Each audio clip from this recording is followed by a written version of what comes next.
Hello, everyone, and welcome to the Neuroplasticity Alliance's Therapy Innovation Summit 2022. I'm your host, Sherry Odom. Today, we're joined by Dr. Jim Duffy and Dr. Frank Patterson from the Plasticity Centers in their Atlanta location.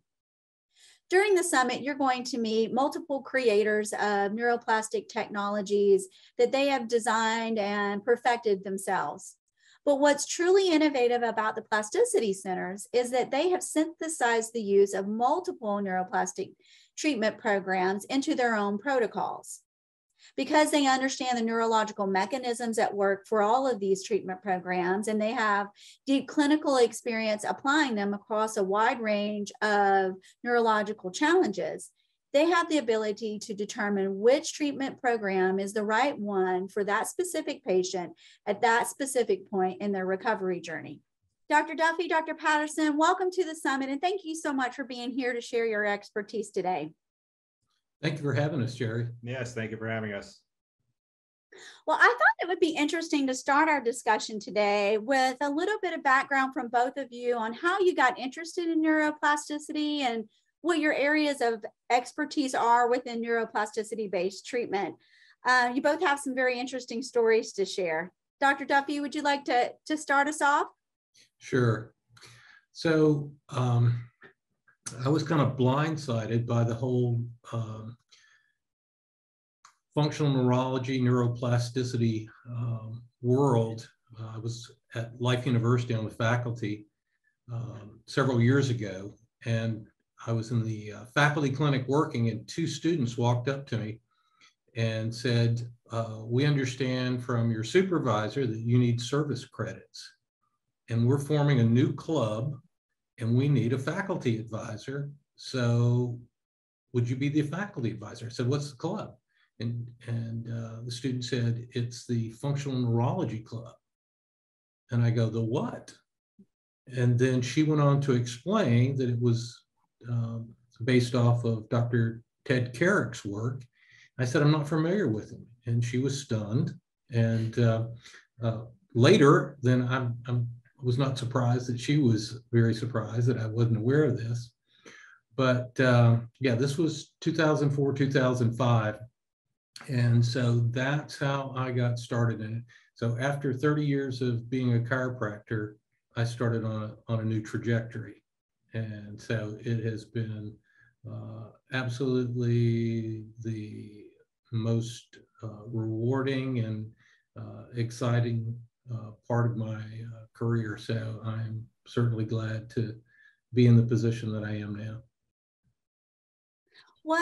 And so what areas of expertise do you have within neuroplasticity treatment then, Dr. Duffy?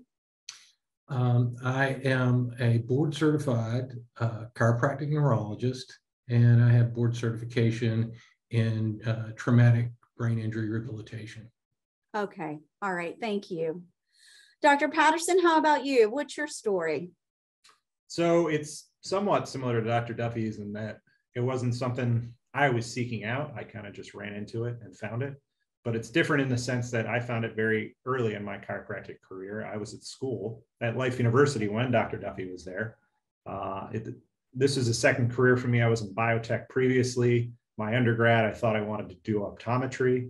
Interestingly enough, I work with the eyes a lot now with eye movement therapies. But at the time when I was in chiropractic school, I knew that for me, when I got adjusted, my seasonal allergies had improved and I wasn't getting sick as often. And I always asked, what's going on here as far as chiropractic and these things that aren't neck pain and back pain. And the people that could answer the most questions for me in a logical sense, right, and lay out why this could be the possibility with a joint manipulation that we could get this kind of effect, were the people that were involved in the functional neurology or chiropractic neurology club on campus, who Dr. Duffy was still involved with at that point. So I got sucked in. It just answered so many questions. I realized I had to learn the language of neurology, but it was well worth it when I got to see Dr. Carrick, who Dr. Duffy had mentioned, the father of functional neurology or chiropractic neurology, working with patients. And then I had the extreme honor of being one of his interns when he was seeing patients at Life University. So I got to see some incredible things happen, which set some some amazing possibilities and some very high standards for how in depth we need to get with our patients. And so your background, you had a optometry background. Then how do you integrate that into your treatment protocols today? What's your area of specialty?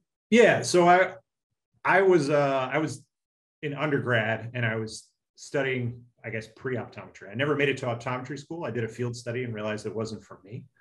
I was working in biotech previously, so I was working in a lab environment making liquids for cell culture research. So doing research support. But as far as, you know, my involvement in neurorehabilitation now, while I was in school, I also had the opportunity to get my diplomate in chiropractic or functional neurology, and then also get a fellowship as well. The same one that Dr. Duffy has in mild traumatic brain injury. But then there's been other training in movement disorders, neurodevelopmental disorders, vestibular rehabilitation, a lot of continuing education and a lot of outside study to better serve our patients. So you gentlemen, you knew each other while you were getting your education. How long have you been practicing together now? So I've been practicing with Dr. Duffy since 2014 when I graduated, but I started as one of his and Dr. Carrick's interns probably about 2012. So if you combine that together, we're talking about 10 years at this point. Okay, so that's a lot of synergy that I'm sure your patients can benefit from. You know, one of the things I found very interesting and really the innovative component about the Plasticity Centers is that you apply multiple neuroplasticity-based principles and therapies and technologies into your treatment protocols. And that gives you the ability to determine which treatment or technology is the right one to use for that specific patient at that specific point in their recovery journal. Can you help us understand why the order and the timing of these therapies is so important? So we want to make sure that we're addressing the right foundational elements at the right time. And as I said, like, the foundation is a good place to start. Every cell in your brain, or every neuron, we'll say, needs fuel, which is glucose. Not to say that we should be on a sugar-full diet, but we need good fuel to the brain. We need oxygen and we need stimulation, right? And fuel delivery can be a challenge for some people. So for some people, we need to focus on that. And that would be your autonomic nervous system, or that's in charge of automatic functions that we kind of take for granted. That's a heavy player in making sure that both that fuel and actually that oxygen gets to where it needs to be. So that's your autonomic nervous system affects things like heart rate, blood pressure. Okay, things that just happen automatically that we don't have to think about. Breathing, right? Constriction, dilation of our pupils, sweating. So if people aren't getting a good supply of fuel to their brain, we see that their heart rate is high, say, when they stand up, their blood pressure drops. We want to focus on those things first, because, you know, maybe they're having cognitive issues, but if we're going to address that higher function, cognition, right, more complex thing, and we don't have a good fuel supply, we're not going to get very far. So we want to look at those foundational elements, and it's not just all about fuel and the autonomic nervous system. We look at it at every level with our patients. If we're doing eye movement therapies with a patient, you know, a good place to start with that is, can you keep your eyes still on a still target, right? And then can you keep your eyes still on a tracking target, or can you keep your eyes still once you get to a jumping target? If we can't keep our eyes still on targets, then we're going to be struggling, especially still on a stationary target, right? We're going to have visual feedback problems, and that could lead to things like reading issues, which makes sense. But it could also lead to like disorientation, dizziness. And it's not, that foundational activity is not going to help our cognition any, right? So if we can address those foundational things like fuel, right, and more basic levels of eye movement, we're going to be able to affect not only our foundational elements, but it's going to have a downstream effect on those higher brain functions, things like cognition. Does that make sense? Yeah, that does. So it's hierarchical. It's almost Yes. like when you're growing up as a child, you have to develop certain skills before you can move on to the next skill. Yes, exactly. So Yeah. and that's one of the things that we look at with our pediatric patients and our adults too, right? Do we have these hierarchical skills? Do we have these hierarchical levels of brain function? Okay, yeah, thank you. So I know that you have quite a few methodologies and technologies that you utilize in the Plasticity Centers. And your website and YouTube does do a good job of explaining what these are, but I think it would be helpful for our listeners just to get an understanding of the tools in your toolbox, if you will. Yeah. Often questions that we get from patients when we'll do like a consultation with them is like, all right, this is what I have. Like, what are you going to do to help me? And that's a very difficult question to answer because we got to figure out what's going to help them. Because if you've seen, say, one concussion, you've seen one concussion. But the overall kind of general categories of the therapies that we have, which we have at all our centers, we do vestibular rehabilitation, working on that inner ear processing, okay, which tells us where we are in space. So we're going to have some low tech where we might have them looking at dots and rotating their head back and forth, to something high tech, like putting them in a whole body rotational machine where they could do full rotations to the right, to the left, forward, backward, or in multiple different directions to stimulate that inner ear and your vestibular system. That's pretty high tech. That's fairly unique to Plasticity Centers. We also do photobiomodulation, right? So under that category, it's kind of light therapy. We do cold laser therapy to activate different areas of the brain, right? And we also use different frequencies of red light therapy as well, in addition to cold laser. We also do some movement-based activities with patients, right? We might do complex movements to activate the area of your brain that's involved with complex movements, your cerebellum. So that's fairly low tech. We have giant light boards that have little buttons on it. We can work on reaction time training. We're trying to increase your visual fields. We have a lot of tools at our disposal. We find that when we can combine multiple modalities or multiple sensory and movement-based activities, we get more bang for our buck. Sometimes 1 + 1 doesn't equal 2. Sometimes we get that exponential effect. And that's what we find and our patients find with combining these different categories. Oftentimes these categories are kind of siloed and you see one specialist for this type of therapy, you see one specialist for this type of therapy. But when we combine things, for a lot of people, that's really what's going to generate the results that they need. Yeah, you are unique in your understanding and expertise of applied neuroplasticity versus the theoretical components that a lot of the providers and creators of technologies focus on. Yeah, we need both, Yeah. We need both. Yeah. Well, Dr. Duffy, when you go and you look at a patient, how do you determine where they are in their process of recovery? What sort of analysis and evaluation do you do up front to help you determine where you should start that program? Do you start at low tech or high tech, or some of the foundational elements? Our screening process initially, Sherry, takes the better part of a day. After a thorough history is completed, we'll perform diagnostic procedures to determine what the status of the patient is and where we need to, if we can, address the patient's needs and where we need to start with that. So we'll do dynamic computerized posturography testing. So fancy way to say balance testing. We do this on a firm surface with eyes open and eyes closed. So vision is one of the modalities that we use for our balance. We also use proprioception, which is what we feel in our feet, our ankles, knees, hips, and all the way up to the top of our head. And going back to the head, we're also using our vestibular system, which is in our inner ear. And we've got paired organs on both sides of our head that appreciate rotational movement and translation. So we're assessing those three systems and trying to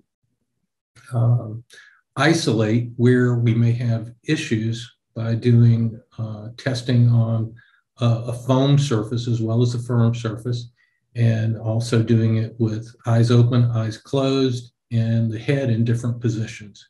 And that can be provocative for some people and gives us a real clue as to where they may have a deficit. In addition to that, we do video oculography, and that's where we put goggles on the patient that have infrared cameras mounted above each eye. It's connected to a computer that will graph the eye movements, and there's a series of tests that are performed to show how well the brain, people think about, oh, the eye test. And I have to remind them, no, it's a brain test, right? We want to see how well your brain can control your eyes. It's one of the more complex movements that the activities that the brain has to perform, is to take both of those cameras that we have up there in the front of our face and point them accurately and efficiently at what we intend to look at. So that gives us a lot of insight into different areas of the brain, how well they're functioning. And then we do a physical examination that includes an in-depth neurological assessment. So things that might look like what the State Patrol does on Friday night, where you have to touch your nose and touch a finger, right? Do those kinds of things.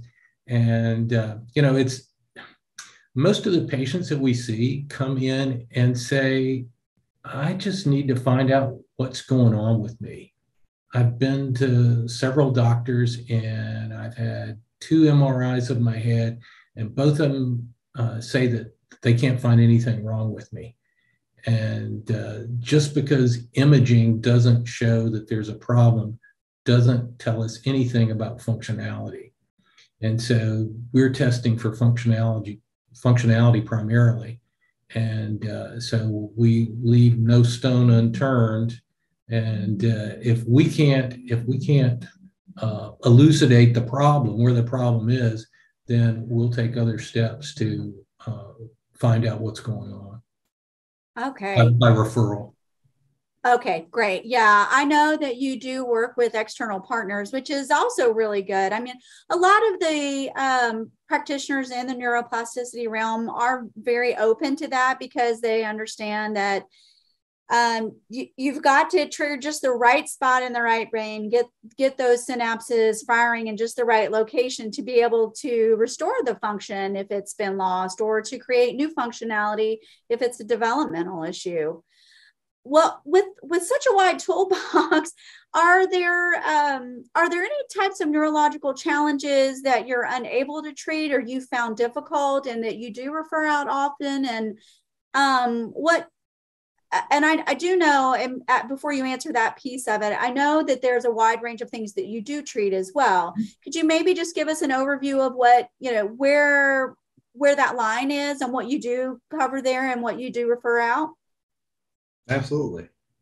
So we cover neurodegenerative disorders, right? So things like Alzheimer's and Parkinson's, neurodevelopmental disorders. So that could be autism, sensory processing issues, those children with ADHD, also living with issues that aren't easily diagnosable. Some things that would put them in the learning disability category. We see a lot of concussion, a lot of more severe traumatic brain injuries, whether it was from, say, a car accident, or maybe even after a stroke, or the trauma that can happen with surgery. Surgery, if you had brain surgery and you had a tumor removed, that was a very good thing to do, but there can be repercussions from the surgery. So we could help in a case like that. Many different realms. Where it can get a little bit tough is when there's metabolic challenges, right? Or their diseases, such as Lyme disease, can be a tricky one. We get a fair number of calls from patients that are dealing with the neurological effects of Lyme disease. And one of the things that we want to make sure of, and that we like to co-manage for, is making sure that people's Lyme infections are being actively treated. right, and are in a stable state, because we can do neurorehabilitation. And if their Lyme isn't actively treated, the Lyme disease could rear its ugly head and provide setbacks, right? And maybe wipe out some of the progress that we made. We do see Lyme patients, but we want to make sure that everything's under control as far as their infection as much as it can be before we'd see those patients, right? MS, there's going to be other metabolic things to be taken into consideration as well with MS. It's an autoimmune disorder. So if we can remove factors from our lives that are involved with that autoimmunity, that's going to be a beneficial thing. So you might want to work with a functional medicine practitioner, right? Or integrated medicine practitioner, or functional nutrition practitioner, or whatever you want to call it, because they're going to address those metabolic issues, which could be like nutritional deficiencies, right? Dietary changes to eliminate things that can cause inflammation. That could be an exacerbating factor for an autoimmune disease. But those are kind of two generalized categories. And with a lot of our patients, like, they just need multiple practitioners. If we're working with someone with Parkinson's, we're not going to cure Parkinson's. They still need to be under management with a neurologist, right? And they may need some medications, and those may be absolutely appropriate. But we're going to try and slow down the progression as much as we can of that disorder. See if we can reduce some of the symptomatology and give those people the highest quality of life as possible. But we're not curing Parkinson's disease, just like we wouldn't cure autism, but we can bring a higher quality of life to the table. So there's going to be a lot of co-management that needs to be there. Yeah, one of the real differences for the Plasticity Centers is that you do treat patients with neurodegenerative diseases. You don't see that in a lot of locations. And because it is progressive, it continues to get worse, as you've said. And it takes multiple practitioners to be able to manage those patients. Can we dig into that just a little bit? Are there a cross-section of symptoms that you're looking at for those types of patients, maybe in Parkinson's and multiple sclerosis? And can you talk a little bit about what sort of therapies you would apply for those? Well, we're targeting the let's specifically talk about Parkinson's disease, right? We know that we have an issue with the basal ganglia, specifically the substantia nigra. It's not producing dopamine at the levels that the patient should have. So keeping that in mind, we know that the mesencephalon is our target for that issue, but it's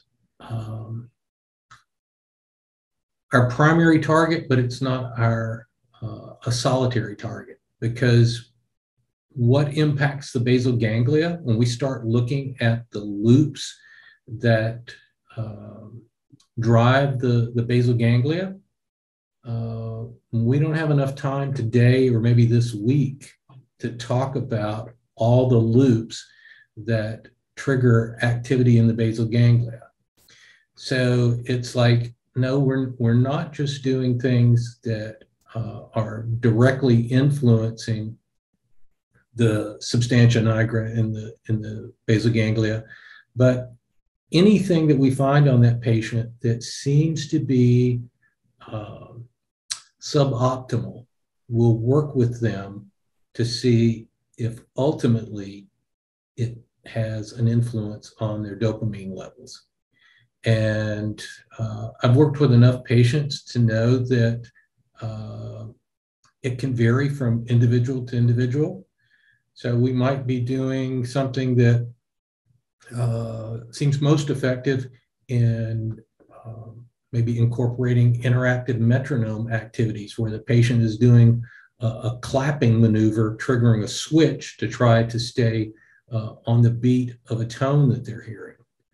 And there have been studies that support interactive metronome efficacy in diminishing the effects of Parkinson's disease. So there are a lot of things, a lot of ways out there that that we can employ to actually have an impact on these patients that are struggling to maintain a higher quality of life and combating the degenerative change. Dr. Duffy, do you have any patient stories of people with Parkinson's that you've treated that can illustrate the breadth of how you've been able to help those patients and what you've used in your toolbox? Sure. I can think of one lady that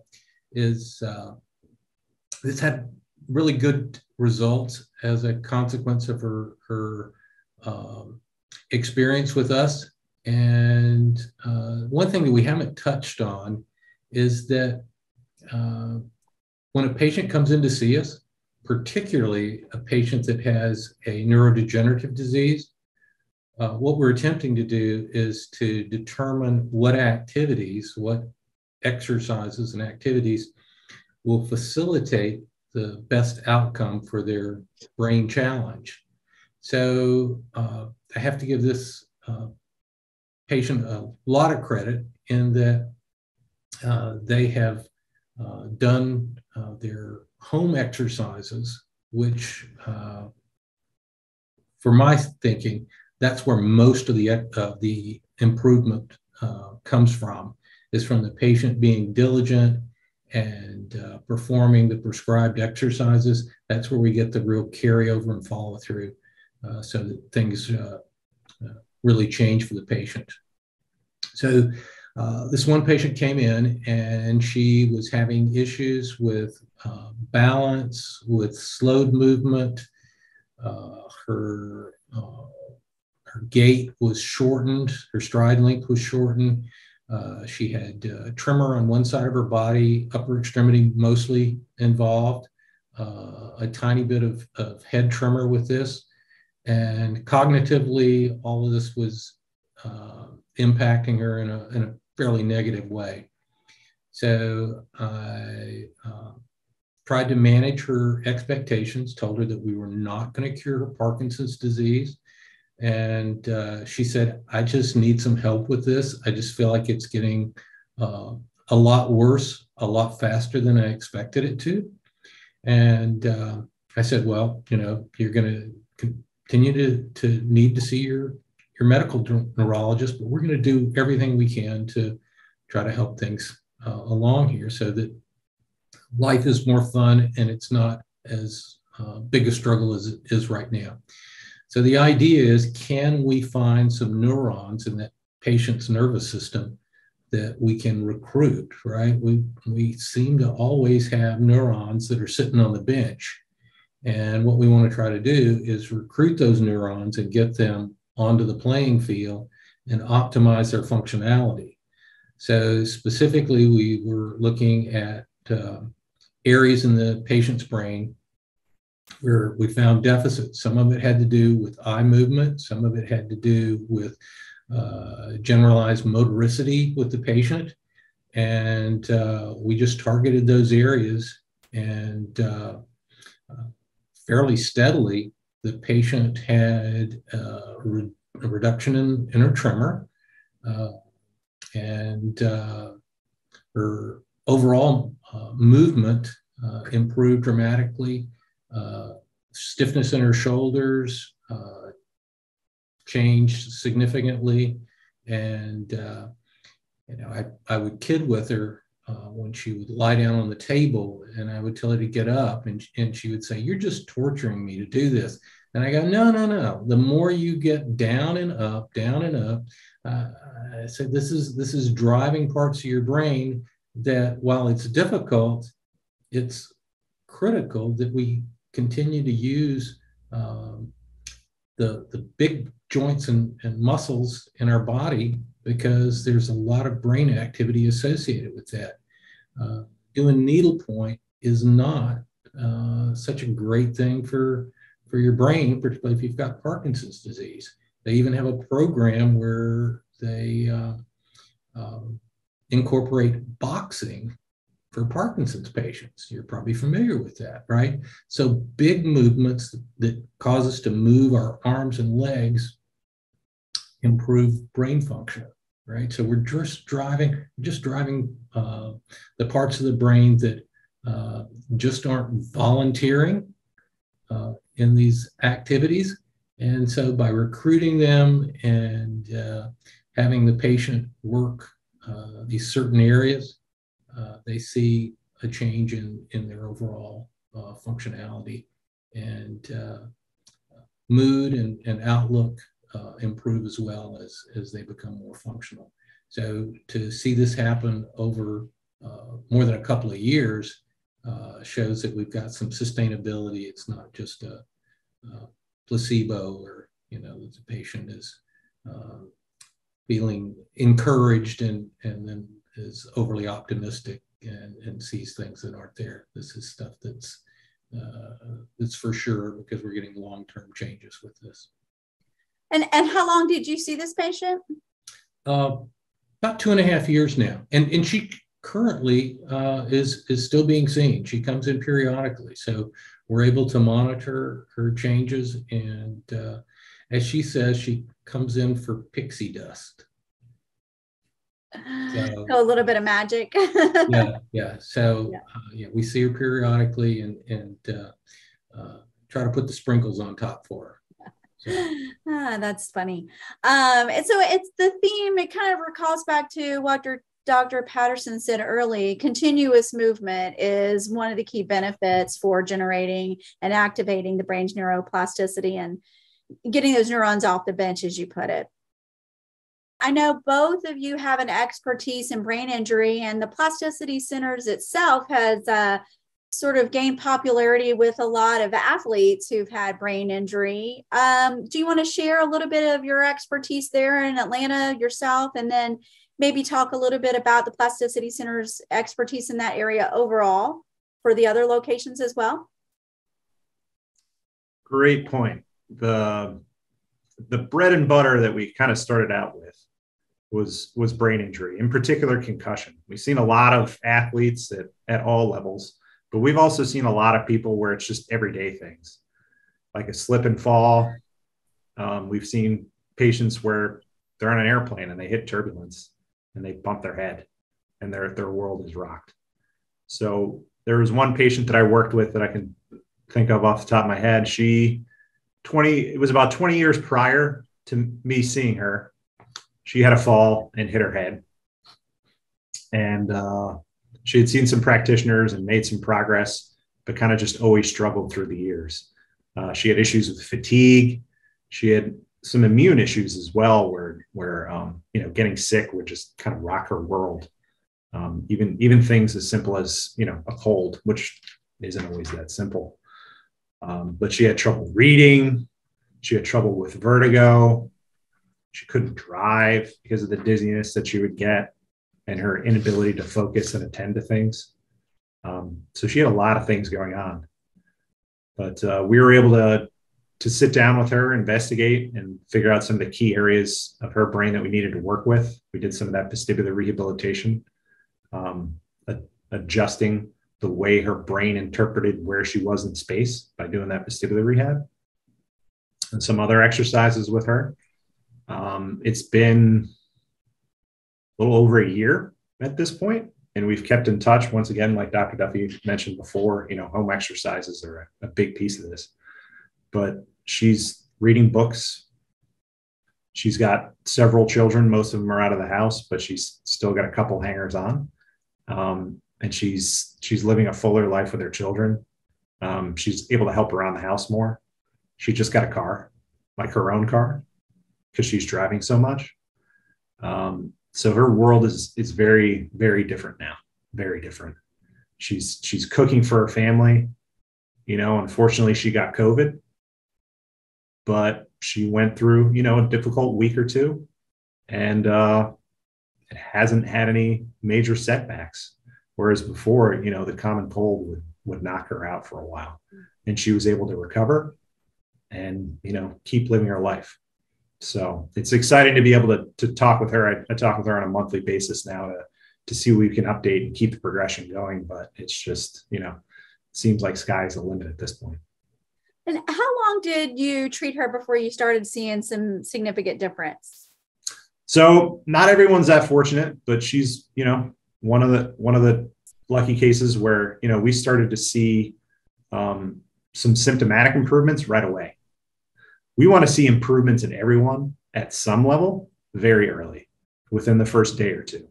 So we may see some objective findings get better, like fine motor movement or alternating movements, letting us know that areas of the brain are coming back online. But also, obviously, no one comes in because they're like, this is slow with poor amplitude and I have hesitations. Can you fix that for me? All right. But it gives us an indication of their brain function. They want to be able to read better. They want to be able to drive. Fortunately for her, those symptoms started getting better, that week. And that is a little bit more common in the case of concussion, as opposed to a more severe traumatic brain injury, such as, post-stroke, right? That's going to be a longer road.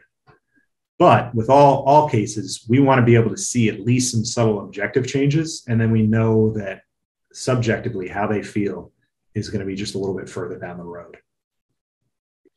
That is, what I like about that story is 20 years that patient suffered with that without finding any benefit of any other, therapies or anything else she tried. And then within 2 to 3 days after some, I don't know exactly what you used on her, but, minor and a general sense, right? A non-invasive therapy, she was able to start seeing benefits. I know that you're constantly evaluating new technologies and therapies to add into the portfolio. Do you have your eye on something special? So we're really excited. We've been using whole body rotational chair therapy, and we've been arguably one of the pioneers of that. So we will likely have some new technology with that we're very excited about in the hopefully near future. I've also had the opportunity to attend some research conferences and present some abstracts. Various clinicians in the company have been able to do that. And it's been really rewarding too, because that's when we get to rub elbows a little bit with PhDs. And at the most recent neurotrauma conference that I was at, it was really, really cool to sit there and at a dinner with some PhDs, and they're asking me the question, you as a clinician, like, what do you want? That's a very open-ended question. And it led to a very, very interesting conversation where I said, these are some of the things that I want. I want more biomarkers for brain injury, right? And that's a big effort on the research side of things, right? We just had a very in-depth discussion. And it was also one of the first times where I got to see some other research with somebody that was doing some research on vagus nerve stimulation, which is a type of electrical stimulation that can influence your autonomic nervous system. And they were using a commercially ready device, right? That we've recommended for some of our patients. So they're creating the research base to really back this therapy that we've recommended for some of our patients. So I got the opportunity to tell her thank you. And she said, almost no one ever says thank you. I think they just don't have the opportunity to interact with clinicians. And we don't always have that opportunity to interact with PhDs. And sometimes I think people just don't take the opportunity to thank each other for the work that they do, because it's really a partnership. We're constantly mining new research studies and doing continuing education to learn new things, right? We're not that active in creating our own research at this point, but we're making connections with people that are doing that research and are putting forth the scientific backing for some of the new cutting edge therapies out there, whether it be photobiomodulation, vagus nerve stimulation, or whole body rotation therapy. Yeah, there's definitely a gap in the industry in bridging the clinicians with the researchers. And that is a role I think Plasticity Centers could definitely play, because you have the ability to compare and contrast across the different technologies and therapies. Mm-hmm. Well, I want to thank you both for joining us today and sharing all of the exciting stuff you're doing at the Plasticity Centers. Is there maybe a parting comment you'd like to leave with our audience, and maybe also share how people can get in touch with you? For the patients, I just want to say that in almost every case, there is reason for hope.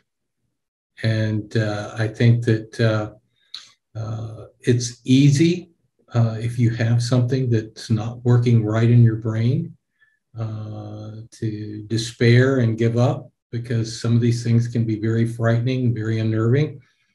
And so there's hope. There's options for most people in most cases. And so yeah, I'm excited to come to work to every day of the week, because it's one of these things where I get to share in the patient's success, and I'm delighted to have had the opportunity to be involved in the work that we did. Yeah, thank you for that. That's beautiful. And I can imagine if you get to see the patients, some of what you talked about today, and see them progress in that, it certainly makes your day go well. Dr. Patterson, how do people reach the Plasticity Center? So one of the easiest ways is just go to plasticitycenters.com.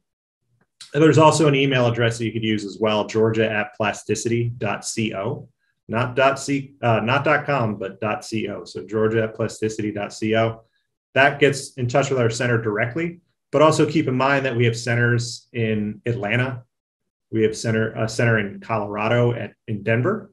And we also have one in Orlando, Florida as well. So you can also just go to plasticitycenters.com, and you should be able to find our main line on there, and you'll be able to speak with Katie, and she can best direct you. And you can also let Katie know, hey, I'd like to have a consultation with one of the doctors, and she could set that up for you. And all consultations are complimentary. Perfect. Well, gentlemen, thank you so much for sharing your knowledge with us today and giving us some messages of encouraging hope for those who are suffering with these neurological challenges that are often, life-changing. So we look forward to talking to you again soon. Bye-bye. Thank you.